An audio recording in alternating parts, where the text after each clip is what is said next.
Mama, and welcome to my book journey. I have my November reading wrap-up video for you today. So today I want to try something a little different, see if it works. I don't know, we'll see. But this month I didn't have any readathons or anything that I was participating in. I did, however, focus a lot of my reading on historical fiction, and so I did read some really good books this month. So a friend of mine, her name is Katrie, and I will put her YouTube channel here, and so y'all can go visit her. She puts a lot of great content for us on BookTube, and also gives me a lot of ideas as far as books and things. But anyway, she recently had a video, and I'll link that below too, of her review, monthly review, and I thought, oh, that is so clever. Can I do it? I probably can't. We'll see. I'm going to try it. I'm going to attempt it. She did a cute video where she did a 1 minute review per book. So if you've been here for any length of time, you know that my book reviews sometimes go way too long because I just love to talk about books I've read for the month. So I'm going to attempt it. I'm going to try it. You know, I have a little timer over here set on my laptop for a minute. And I'm just going to go through the books, and once the minute beeper goes off, then I'll try to stop talking. I'll try to stop talking about it. We'll see. Well, I might do some test runs. I don't know. Or I'll just do what I can. I've got my, this is actually, I know it's like a Christmas cup, and I should be drinking like a peppermint mocha or something, but this is actually I still have my pumpkin spice coffee in here that I just love. I'm just gonna drink it until I'm done with it. Okay, so let me put this down. Okay, so like I said, I had my spread here for my November books, and like I said, I had 11 books. 11 books.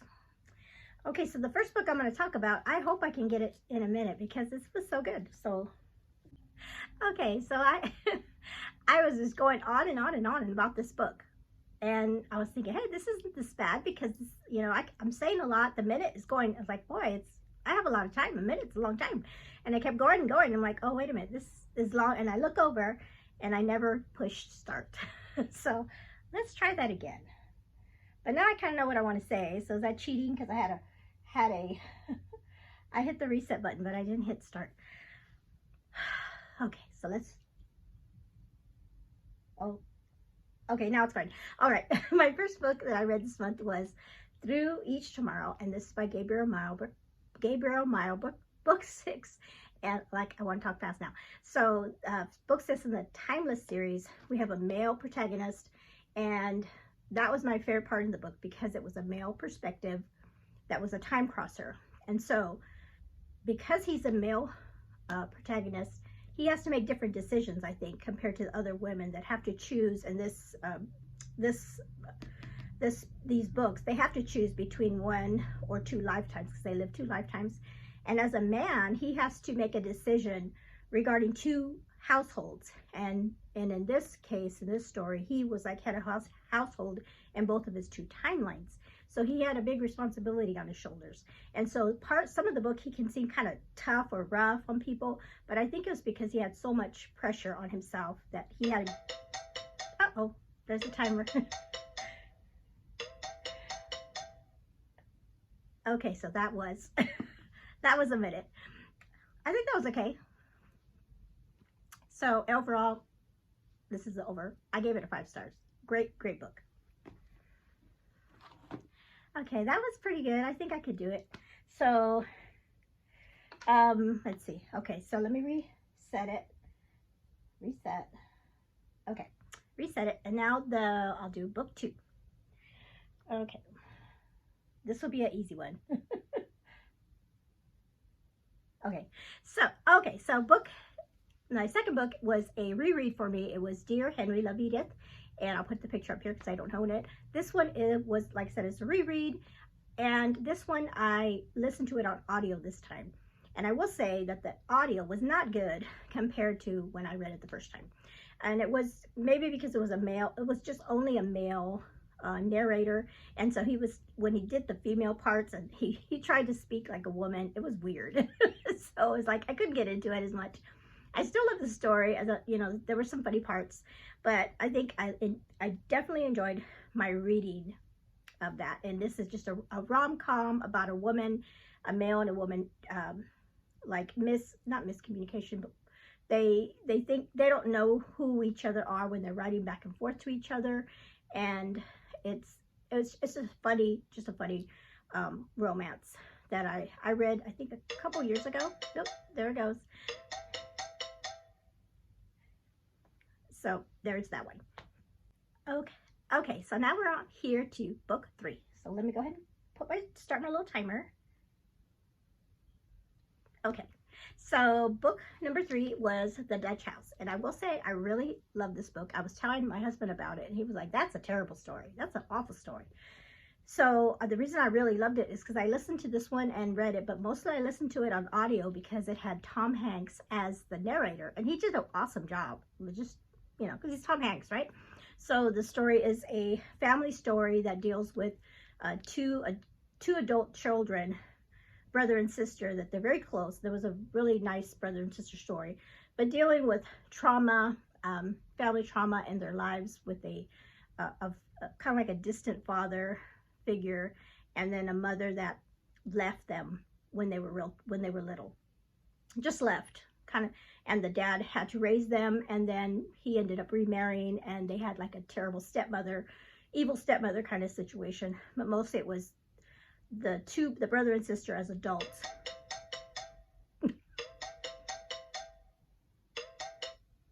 That went by fast. I did like this book. I gave it, I think I gave it 4 stars. Really good. Okay, so I reset it. So now I am looking at book number 4.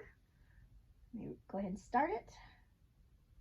Okay, so book number 4 was The Exiles by Christina Baker Klein. This was a historical fiction that I read, and it was about, it was really about several women, but the main part of the story was these women that were taken from England to Australia during the time when they took their prisoners to Australia, in like a prisoner colony. And so we follow these, a woman that is falsely accused in London, and she gets thrown in prison. Her story was horrible, really. And then she got thrown in prison, and then she got on a boat to Australia. And then we also have another woman that is an Aboriginal young girl, and her story. And so we go through the book hearing all their stories. And it's really interesting history, because this did happen, you know, in the past. And at the end of the book, it talked about how they started, England stopped doing this with sending prisoners and the way they treated them. Overall, it was a great book. There goes my timer. Okay, I have reset it. And so let me go ahead and hit start for book number 5. Okay, there it goes. All right, book number 5 was The Story She Left Behind by Patty Callahan Henry, and this is a book that was on my anticipated reads for this year, 2025 new releases. And this is also about another woman that left her children, or her daughter. She had one daughter and disappeared, and so the stories of the adult daughter.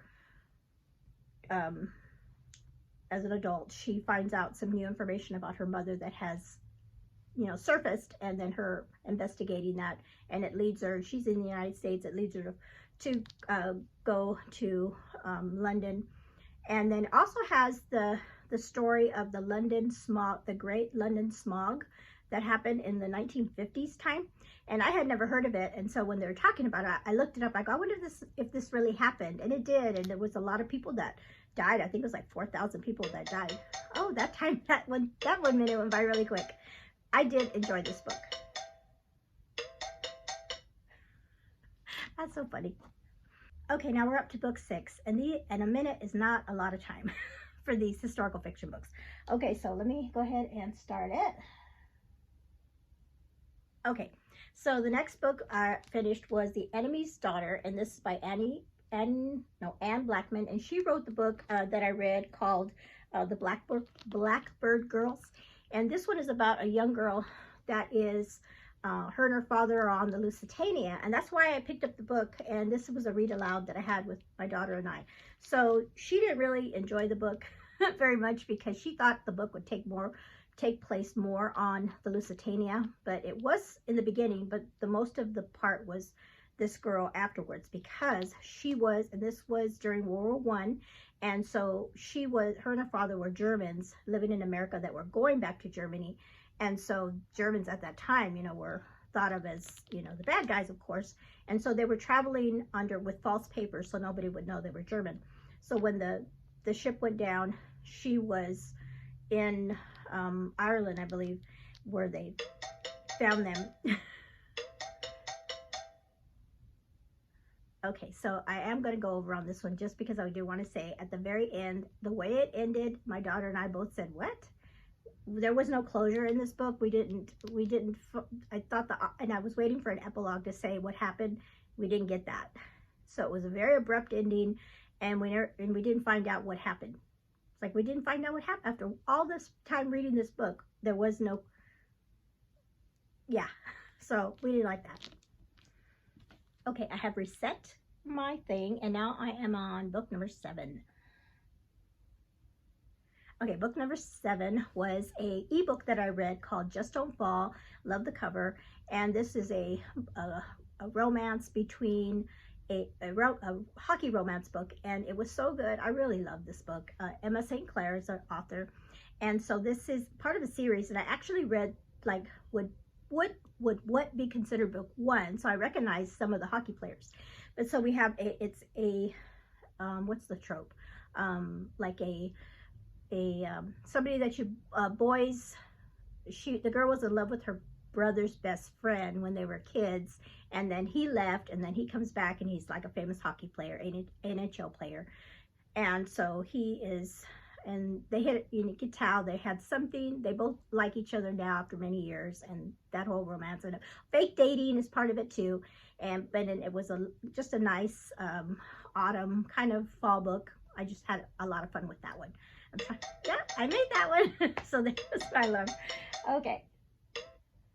Okay, so I am on book number 8. I went ahead and reset it and go ahead and hit start. The next book is Tough Luck by Sandra Dallas, and this is a kind of a historical fiction as well. This is about a young girl who is traveling to California, I believe, or Colorado. Yeah, maybe Colorado. And her and her brother are looking for their dad. Their mother just passed away, and their dad had left. Has been a while. Their dad had left to go to look for gold during that time in the history that he was looking for gold, and they hadn't had any word from him. So her and her brother left, and she's a young girl, and so she disguises herself as a boy so that she can get through the territories, you know, to pass for a boy and get work and stuff like that. And they meet a whole lot of cast of characters. I really like that part of the book, that they met each little section. They met different people, and then at the end, they kind of all come together and help each other out with an issue that came up. So I did enjoy this book. Okay, I've reset it, and this is book number 9. I'm gonna go ahead and hit start. This is The Kitchen House. This one was a tough one. This was a tough read. This one is about a young girl, an Irish girl that comes over, and this is in the 1700s. Her and her mom, her dad, and her brother come over from Ireland on a ship to the Americas, and her mother and father pass away. They get sick and they die on the ship. And so when they get to port, the older brother is old enough that he gets sold off into indentureship. And then the little girl, she's only 6. The captain of the ship ends up taking her home to his plantation, and he just puts her as an indentured servant with the slaves that he has on his plantation, and she grows up with them. And this is like her found family. And the things that happen in the household during this time are really horrible, and the whole family situation I hate the sound of this alarm. There is a part 2 of this book. I don't know if I want to read it because it was really a tough, kind of a hard read, but I did like it for historical fiction. Book number 10. So library have reset it. Now I'm going to hit start. Okay, this was my jar pick for the month, and this is the Moonlight School by Susan Woods Fisher, and this one was really good. I listened to this one on audio though, and it was so good because it was about the problem with, and this happened in Kentucky, the problem with people not being able to read in these little pockets communities, and this young woman that gets sent there, and she doesn't get sent there for that specifically, but that's what she ends up helping with that, and she comes to realize that all these people, you know, they don't know how to read, and they're signing contracts that they don't realize what's going to happen with their property. And it's just a wonderful story about that. And it reminded me, one of the first things that she did when she got this community was to go to each house and like read their mail, or if they needed a letter to be read, she would do it for them. And so that's when she realized how much literacy was needed. And I will say that the story was based on a true woman that brought this problem to everybody's attention and got funds and everything to help with this literacy problem, to go and teach and have these Moonlight Schools to teach adults to learn how to read. Okay, so now I'm on book number 11, and I'm not gonna put the timer on for this one. Because I know I'll go over, and there's too much to talk about this book because it's a chunker. So for the one book, I will not put the timer on. And I just finished reading this morning. So this is called The Wolf and the Whale, and this was not what I thought it was going to be. So this was my book for the centuries, book for my centuries, and it takes place in I can't remember what the time period is, but it is during when the Vikings are there, and you know, going around and conquering places. Our main character is Omat, and so I knew from the back of the book it talks about a young girl, Inuit girl that comes across, and she meets a Viking, and there's like going to be a love story that, you know, what do they say?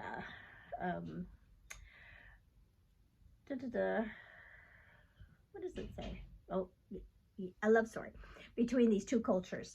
And so the beginning of the book, it talks about a young baby that was born, and the baby was born, I think it was born like stillborn. It didn't live, and in their culture, which is when somebody dies, they didn't bury them.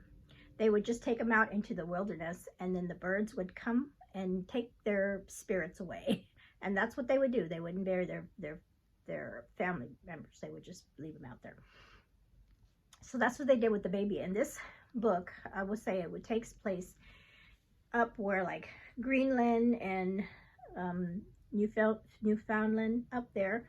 And so it's always cold.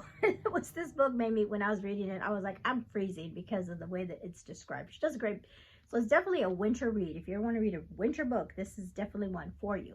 So this little baby, they put the little baby out into the freezing cold, and they leave the baby out there. And then the woman, the midwife, or the one that delivered the baby, she comes out, and there's a wolf there, and a big one, and he's licking the baby, and the baby's alive now. So because of that, this culture is very much into spiritualism and the different gods. And so they say, you know, it's of the gods that this happened. And this is the story of that baby. So as I'm reading the book, and it's talking about a boy and being this baby that lived, and this boy that is being raised by the grandfather because his father had died, and he's a young hunter. But come to find, and I'm thinking, oh, this must be, you know, the girl Inuit that's going to come into the story. Maybe this is her dad. You know, it is a chunky book. Maybe she's not born yet, you know. But no, what it turns out is that is her. The grandfather just basically raised her as a little boy, and raised her to be a hunter. And in their culture, women were not allowed to hunt. So when she was little, she just thought she was a boy because the grandfather treated her as such and named her after her own father, and taught her how to hunt, and she didn't do the girl thing. She did only the hunting things, which, like I said, was not in their culture, was not allowed. So as she got older, she realized, no, she is a woman, but yet she didn't want to live as a woman. She wanted to continue to be a hunter for her family. And one of the reasons was, in her little tribe, there was a small amount of them, really small, because they had left to a new place and they had separated themselves from the other people, other clans. And so they were pretty, to a point of starvation, and not a lot of men, because many of their hunters had perished in the accident. So she felt responsible for hunting and taking care of her family. So this book is about her journey and what ends up happening to her, which are some really horrible things that happened to her. And then towards like the middle of the book really is when she meets the Viking culture, people that are so different from her, and then that whole story. So another thing is, I thought it was just a simple like historical fiction book about these two cultures, but it really was more than that. It was a mythological story, a fantasy story really to me, because we had her, like I said, her culture was very spiritual, and they had like the god of the sun and the moon and animals and the sea, and they had names for all these gods. And she actually, they said she was kind of like a seer. She could talk and speak with the spirit world, and she could put herself in a dream state and actually leave her body and become an animal and fly to see where the next place to go as far as hunting. So she had that capability. Not everybody did, but she was special. And so we had those gods. And then when the Vikings come in, then we meet their gods. And I didn't know any of her gods, so there were different names. But when the Viking gods came in, it's like, oh, I know those gods, like Thor, Odin, Loki, all those gods were in here. And so you have that. So it's a meeting of the gods. And in this book, they were real, like they were real gods, because they had influence over these characters. And so it kind of, I think it reminded me of that book, and I haven't read it yet. It's called The Lonely War. I think The Lovely War, The Lonely War. I'll put a picture of it here. And I've heard that this is a great book that is set in, I think, World War II or World War I. I can't remember. But there's the gods that are like like it's their perspective, and they're influencing the characters. And also kind of like the Divine Rivals is like that too, where they have, they're just living, and then they have the gods that are influencing them. And that's what I felt this book was. So we had her gods that were being in the story, and then the male character later on, he comes in and he's the Viking, and they're his gods that are influencing people, and they're doing things with that. So that's kind of interesting. But the thing that I found the most interesting was that they mentioned Christ, because at that time, Christians were starting to spread. They talked about in Rome, it was happening, and that Christ, this what they called the new God, was coming, and he was different. He was different than the other gods. He wasn't a war god. He wasn't like the other gods that people knew. He was a they called him a desert god, and they called him a god that he died. And at first I was like, are they talking about Jesus? Because they didn't say it first, but they described him as a desert god, and he walked with his followers, and then he died as soon as they said he died on the cross, and then they say and I thought, oh, this is interesting. And so I started thinking about how that makes sense, because if you live in a culture with multiple gods, a plurality of gods, where these people did, they had a plurality, you know, like I said, they had the moon god, the sun god. They had a god for everything, the same as like Thor was a god, and all the other gods that there were. So they had a plurality of gods. So when this new god came in, this desert god, he was just another god to them. He was just, oh, here's another god. But in the parts where they mentioned him, they were talking about, oh, he's coming, and he's going to take over this new god. You know, his followers are spreading, and I thought, you know, that's pretty cool, because really, that's really what happened. You know, thankfully the gospel spread, and through all these nations, just the way Jesus said, you know, take the gospel unto all the nations. So as it caught me off guard, because this is not a Christian fiction book by any means, but it had it in there. I mean, it was interesting. It was really interesting. And I kind of like highlighted some of the stuff in here.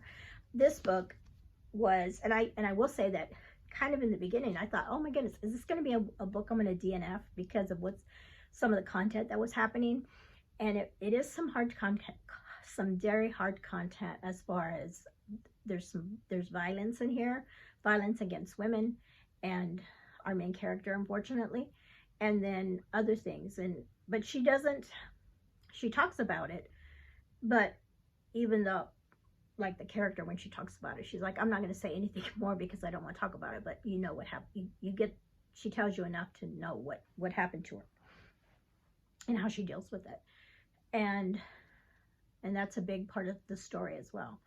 And just the culture, I mean, you know, as far as content, you know, there's going to be things that you think, oh, this is terrible, but that's the way that culture, at least this author portrays it, that's the way that culture was, as far as as they lived and things, especially with these small clans, like having multiple wives and things, because there wasn't a lot of people. They did have, it's funny, they did have laws that said, you know, that certain people couldn't marry because of family. But for the most part, you know, when you had to survive in these little areas, in these secluded areas, and not a lot of people in your clan, you just had to you know, people had to get married very young and that kind of thing. But in the end,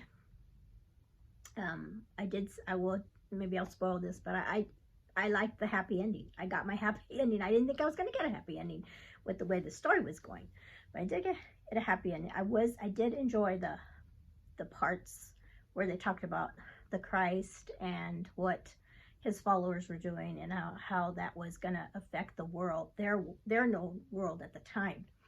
But reading those parts that, you know, what the Vikings did and what happened to her, those were some difficult things. So if those things bother you, then I would not recommend the book. But it's if you want to know about that kind of history, about how the Inuits lived and what they dealt with. But it was, like I said, very fantastical as far as the whole spirit world and that kind of thing. But I did enjoy my time with it. The first part's kind of slow, because maybe because I was expecting something different, but I just, you know, I read the rest of the book in a few days just because I wanted to know what happened. It was, you know, really a really good, compelling story. Okay, so those are all the books I read. I do have some connections that I wanted to say before I left, and I wrote them down. So let's see. The one connection was the two books that had the mothers that left. I think I mentioned that on a previous video. But The Dutch House and The Story She Left Behind, both of these stories had mothers that they just abandoned their kids for two different reasons. These mothers did, and I thought, wow, this is, you know, stories about moms that leave their kids. And then so another connection I had between two books was between The Story She Left Behind and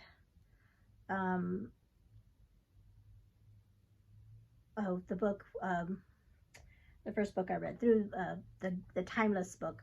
There was two in in the story she left behind, there was a character by the name of the main character, Clara. She was a artist and she drew, painted and stuff. And then in the Timeless book, we have Cecily, and she was an artist and she also drew animals, just like she drew butterflies and things like that. And then Clara did. She was a artist and she drew children's illustrations of books. Okay, another one. I had women who had a crush on their brother's, their brother's friend, and that was the one Parker, her character. She had a crush on her brother's friend, and that was Logan in the book Just Don't Fall. And then in Through Each Tomorrow, Cecily, her half brother's friend was Drew, and that was, she had a crush. She grew up having a crush on him. So I thought that was interesting. Okay, so then also this was a big connection because it was so specific. In the Dutch house and in the Exiles. So the Dutch house, let's see. So the Dutch house and the Exiles, they both had a character that was posed for a portrait. So in this book, you actually see the portrait of Maeve. And they posed for this artist, painted their portrait, and they both were wearing red. And they're both young girls in this thing. And I thought, wow. So that was, that was pretty, like right on. They were both wearing red at this portrait. I put this one in here just because it's not really a connection with another book. But in the book Just Don't Fall, they mentioned that somebody was binging The Office, and I just thought that was funny because right now my son and my daughter, they're going through The Office in the season and they're binging it, so I thought that was funny. Then I had two books where it was women pretending to be men, and that was that last book where she pretended to be a man, Hunter, and then in the Tough Luck, the young girl, Hattie, pretended to be a man to get through the territories. So those were my connections this month. So I had quite a few. I did good. I got I think most of my challenges for the month I got done for my yearly challenges. So that was good. Okay, so I still have a long video, even though I did 1-minute reviews. Okay, well, I did my best. I thought it was a fun thing to do. So let me know in the comments below if you've read any of these books and what your feelings are about a 1-minute review. Probably rushed. But none of the books that I read were like bad reads. I think they were all different in different ways, but really had a good time reading those. And I didn't have any like official buddy reads this month, but Christy A. Cole and I both were reading the Timeless book at the same time because we both got our books in the mail like within a few days of each other, and we were kind of talking and saying, hey, about the book. So it was kind of an unofficial buddy read, so it was fun reading it with her. Okay, so that's all I have for you today. And remember, I did put out my yearly challenge for 2026. If you haven't seen it, it's my new Journey Through Time challenge. And then I also have that other challenge that my husband also made for me. I will link both of those videos below.